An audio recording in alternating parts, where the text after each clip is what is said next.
เป๋าเมียเพิ่นนั่น100-200,000แล้วแต่ทานมีซอยโลดตอนนี้นะแปลว่ากำลังการเมืองกำลังขึ้นแหละแต่นี่นะ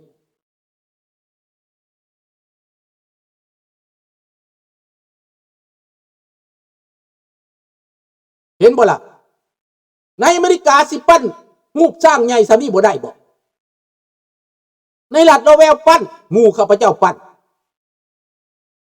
นว่าเอริตาจเพิ่นเฮ็ดเป็นเอริเทจแต่ว่า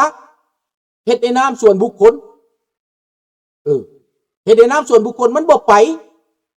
ขนาดอเมริกาเขาหนุนได้น่ะเขาทุ่งสร้างสมัวขึ้นอยู่ในอัน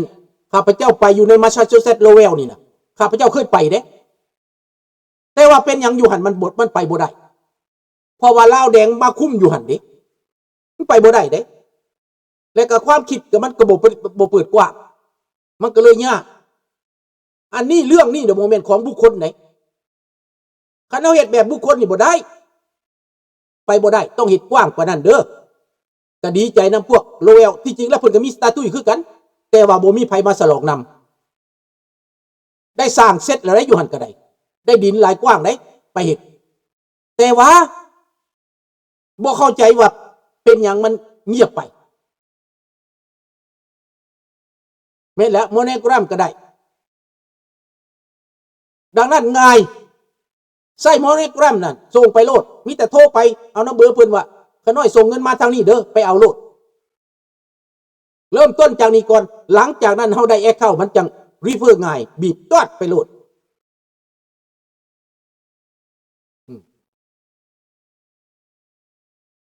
ข้าพเจ้าสิติดต่อหาว่าวิธี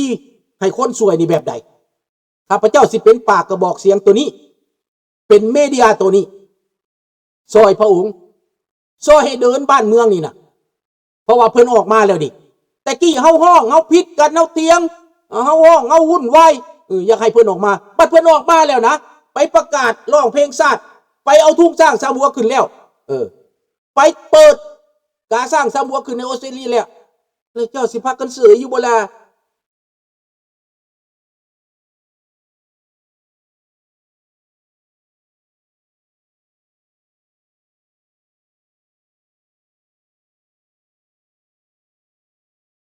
แมนแต่เพิ่นเสียชีวิตแล้วเด้ออันนั้นเด้ออันวสันต์เพิ่นสวรรคตแล้วอันนั้นเป็นอ่าวเป็นน้องพ่อเด้อเป็นอ่าวน้องพ่ออันนี้เป็นหลานผู้นี้เป็นหลานเด้อ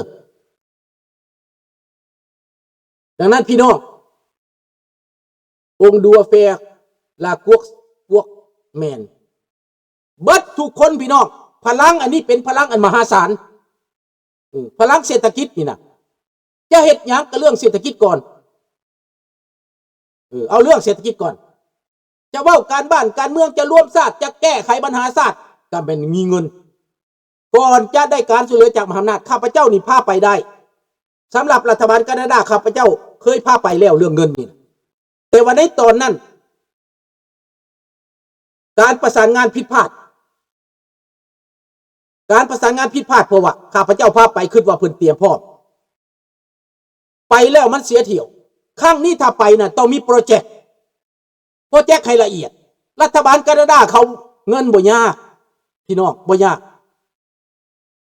4-5 แสนล้านนึงน่ะบ่ได้มีหยังยากถ้าเจ้ามีโปรเจกต์ดีโปรเจกต์ประชาธิปไตยโปรเจกต์การเมืองรวมคนลาว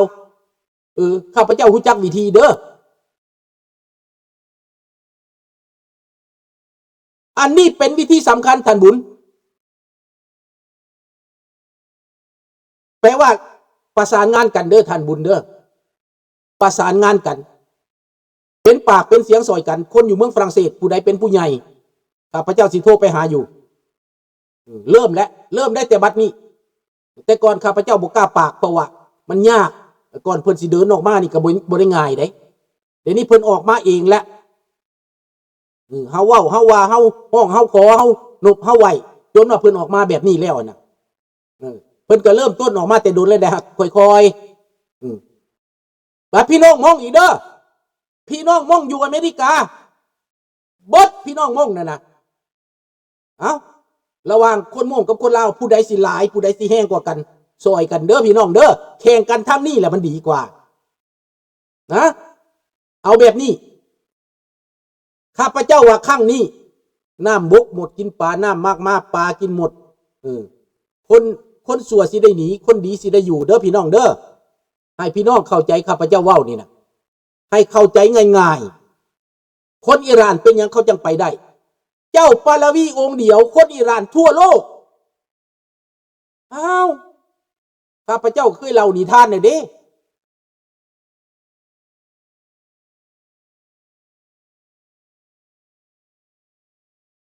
Où est la princesse วันนาชาวีเมตนัง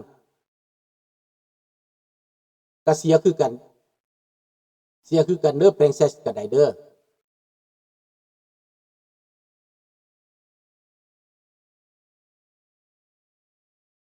ดังนั้นกะถึงเวลาเลยเด้ถึงเวลาที่เฮาจะต้องเฮ็ดแล้ว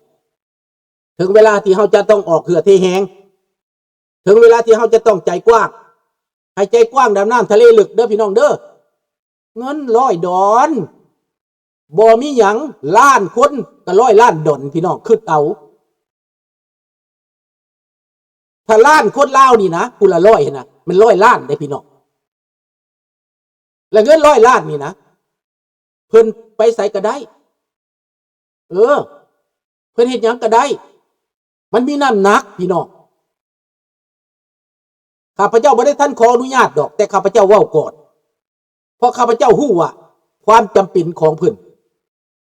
ข้าพเจ้าฮู้เพราะข้าพเจ้าเคยรับต้อนนี่ข้าพเจ้ารับต้อน2 ครั้งพี่น้องข้าพเจ้าฮู้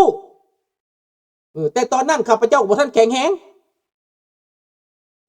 ตอนนั้นอายุ40ปลายอายุ40ปลายฮักก็เริ่มมาเฮ็ดเวียกเหตุการณ์เลี้ยงครอบเลี้ยงครัวลูกก็ยังน้อยปานนั้นข้าพเจ้ายังบืนได้ในการรับต้อนบ่แม่นง่ายได้ข้าพเจ้าบืนได้เฮ็ดเอฟฟอร์บ่แม่นธรรมดาแม่แล้วคนลาวเบิดโลกนะให้คิดเอาเด้อคือทางง่ายๆอันนี้ข้าพเจ้ามาล้มกับพี่น้องไว้ก่อนแต่หนทางสิง่ายนั้นเฮ็ดแบบใดข้าพเจ้าสิคอนแทคไปหาเพิ่นข้าพเจ้าสิปรึกษาทางหลังบ้านกับเพิ่นอันนี้ข้าพเจ้าประกาศให้พี่น้องเตรียมใจไว้บ่ได้เสียหยังดอกเตรียมใจไว้ข้าพเจ้าว่าน้ำใจคนลาวจะบ่เหือดแห้งจักหน่อยปฏิว่าเจ้าถูกปานนั้นโลดเจ้าเอาก็ถูกแล้วเนี่ยบ่ได้ขายประเทศไปซาบักจุมมะลีไปซาบักทองรุ่นไปซาบักสอนไซไปไทยอีเวียงทองบ่แล้วมันขายประเทศอันนั้น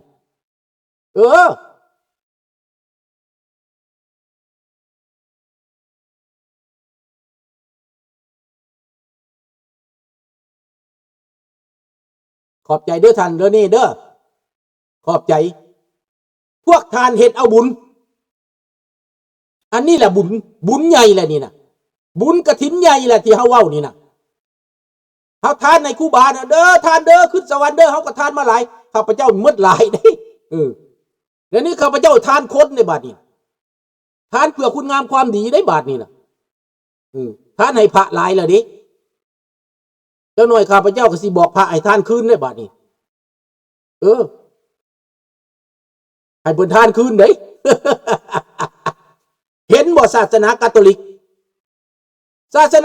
กนี่นะสันตะปาปาน่ะเขาทานให้เพิ่นก็ไปทานคืนเรื่องการเมืองเรื่องการปกครองเรื่องประชาธิปไตยเห็นบ่แม่นเงินทางนั้นวัติกันน่ะพี่น้องแม้แต่บักไก่สอนคอมมิวนิสต์ยังมาขอยืมเงินวัติกันมันบ่มีเงินมันมาขอยืมเงินสันตะปาปาที่900 ล้านมันมายืมเงินเด้บักไก่สอนเด้มาฝรั่งแล้วก็ไปวัติกันไปขอยืมเงินสันตะปาปาให้900 ล้านให้ไปแก้ไขปัญหาลาวเอาไปแล้วมันไปแดกเบิดถึกบักฝรั่งชั่วเป็นจี้บักไอ้สังลักไปจ้อยเอาเงินไปเข้าธนาคารให้มันสุดท้ายบ่เห็นฝรั่งก็ถึกต้มวัติกันก็ถึกต้มพี่น้อง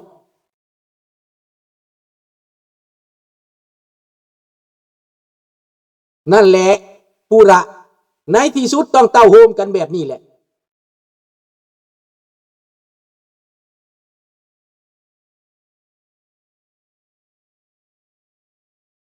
ต้องเต้าโฮมกันแบบนี้พี่น้อง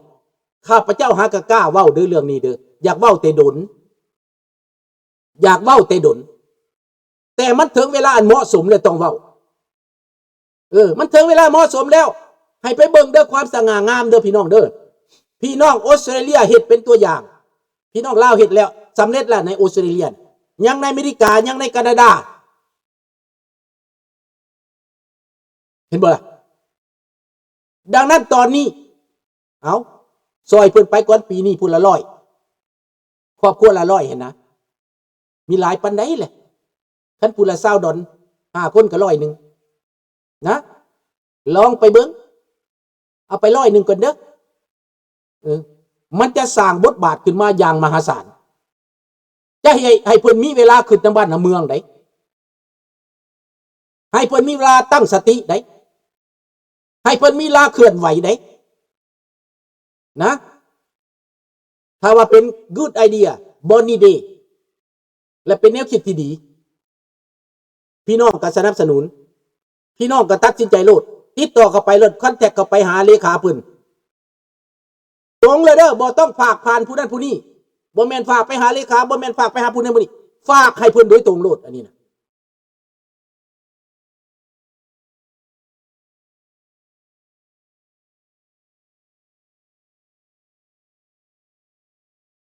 แม่นแล้วโดยตรงเลยและครั้งนี้เป็นครั้งที่ว่าข้าพเจ้าเว้าออกมาจากความคิดอีหลีและมันสิสง่างามขึ้นอย่างน่าเหลือเชื่อไปประเทศใดผู้ใดก็อยากรับต้อนคันประชาชนนับถือในเมื่อเจ้านับถือผู้นำเจ้าข้าเจ้าบ่นับถือนะขนาดต่อไม้คนหนบศักดิ์สิทธิ์และผู้นำเจ้านะเกิดมาจากบรรพบุรุษเป็นผู้นำประเทศนะลูกหลานพระเจ้าเจ้าเห็นบ่แม่นเจ้ายกขึ้นมาเองเด้คันเจ้าบ่นับถือเลยใครสินับถือเจ้าเจ้าก็บ่มีชาติเจ้าก็บ่มีเผ่าเจ้าก็สิหายสาบสูญไปเบิดนั่นติแนมไปเมืองลาวก็เห็นแต่เผ่าแก้วมาแทรกแซงแนมไปเมืองลาวก็เห็นแต่เผ่าเจกมาแทรกแซงเห็นรัฐบาลหุ่นเซิร์โยมันเจ็บใจได้พี่น้องเจ็บใจแห้งได้แบบนี้นะเอาเรื่องนี้แม่นขอฝากความคิดนี้ไปกับทุกท่านพี่น้องลาวผู้ใจบุญใจกว้างเบิดทุกคนขอให้พวกท่านถ้าผู้ใดยอมหับแนวคิดนี้ให้พวกท่านโชคลาภถือหวยรวยเบอให้ร่ำให้รวยอย่าเจ็บอย่าไข้ให้อยู่ดีมีแหงให้มีวาสนาบารมีให้น้อยได้หลายให้พวกท่านเจริญหุ่งเฮืองเด้อผู้ใดหลับแนวคิดนี้นะและข้าพเจ้านี่จะเฮ็ดทุกสิ่งทุกอย่างจนกว่าให้เพิ่นได้มีบทบาทให้คนลาวได้เบิดทุกคนในฮู้ข้าพเจ้าจะออกข่าวสารไปเรื่อยๆจะทำหน้าที่ไปเรื่อยๆอาสาสมัครข้าพเจ้านี่นะเป็นอาสาสมัครล่ะเป็นผู้ที่ว่าถูกแต่งตั้ง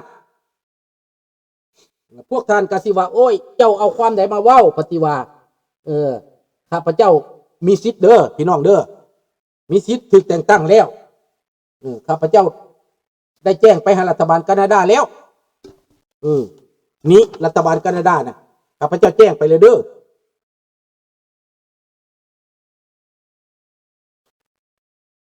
เดี๋ยวนี้ในการเฮ็ดเวียกนะข้าพเจ้าง่ายกว่าเด้อพี่น้องเด้อนี่ข้าพเจ้ามีศาลตาตั้งเด้อพี่น้องเด้อ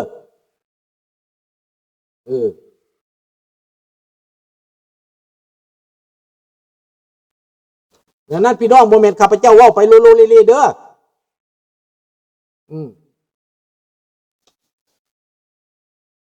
นี่